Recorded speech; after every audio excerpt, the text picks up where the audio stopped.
Hello everyone, this is Derek Smith, the cybersecurity professor, and I want to give you 10 tips today that you could apply for your cybersecurity online safety. I have a lot of these tips, so I'm going to be giving them every day, so tune in tomorrow and the next day and the next day and you'll get even more. But let's talk about cybersecurity tip number 1, and that's how to be realistic about your online presence. I've had people come to me when I worked at the Defense Intelligence Agency. I once had a woman ask me to take a look at her Facebook page to see if it was cyber ready, and she was a high up official within the organization. She thought she had made herself safe. However, when I looked at her Facebook site, I saw a lot of flaws. And to do it real quick, I saw her child, and she was taking her child to school, and the kid was getting on the bus. When the child first left the house, she was standing on her porch, and behind her I could see the address for the house number on the house.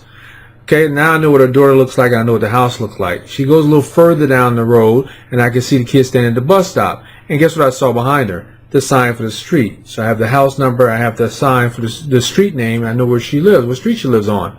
Still don't know where she lives though, right? So then her kid is getting on the bus, she's waving goodbye to the kid on the bus, and the next picture is on the side of the bus, the school zone, where the school is. Now I know exactly what her address is and what school zone she lives in. And it goes on and on and on. So you have to understand that when you're online, you are an attractive target for cyber criminals. If you have money, it doesn't matter how much money you have. If you have data, usernames, passwords, documents, emails, whatever, or a place to work, you're going to be targeted. Okay? It's not even personal. Cyber criminals automate most of those attacks. So they're not even trying to get you personally. It's going to be automatic and automated, and they're going to come after you. So don't ever say it can't happen to you, because it can.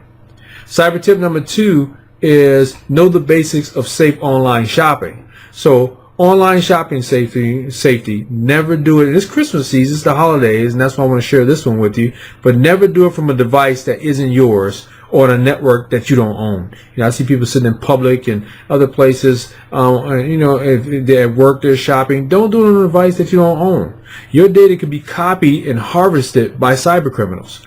Make sure you're the only one spending your money on your account by, number 1, using a safe network. Number 2, employing stronger passwords, using password managers, being careful about which websites you shop at, never saving your card details on an online account, and verifying your transactions weekly to make sure there's nothing fishy going on with your account. Cyber tip number 3, should you plug that in?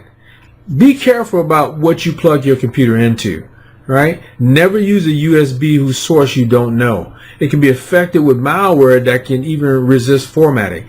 We used to, as a test in cybersecurity, put USBs in the halls or in the parking lot to see who would pick it up and bring it in and plug it into their computer. And you'd be surprised how many people would do that. Don't let curiosity get the best of you. Tip number 4 is, who's that friend request from?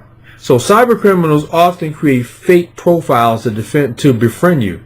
The ultimate goal is to get you to leak confidential information or confidential data to them, either about you or about the company that you work for. So you need to be careful of the friend requests that you accept. Trust no Facebook friends unless you really personally know them. Don't trust your Facebook friends or your LinkedIn friends or any other social network unless you know them in real life and you're absolutely positively sure that they can be trusted. Tip number 5. How to protect your passwords in real life. You want to know who's looking over your shoulder. Okay? Did you know that bystanders or coworkers can steal your passwords only by peeking at what you're typing? That's especially true if your passwords are as easy as 1, 2, 3, 4, 5, 6 or whatever. Please change them if you have an easy password. Take a look around and make sure everything's safe before typing a password, and also never share your password with anybody ever, period. Tip number 6 is you still need antivirus. Yes, you really still need antivirus. So get protection for your connection. I like that. Get protection for your connection. Do a bit of research and choose an antivirus that you trust. Paid, of course, antivirus is going to be better than free ones. But have something. I don't care what it is. Antivirus is still very necessary, so please don't skip that step. If you don't have antivirus, you turn on your system, you've been attacked from the moment you turn it on. Cyber tip number 7 is get your two-factor authentication. I call it 2FA on. So get your 2FA on, okay? Use two-factor authentication everywhere you can. What does that mean? That means having something like a password and a card, a cat card, or a password and some type of token or something. But two things, you know, maybe they'll text you on your phone before they open your account. Two things that you're going to use.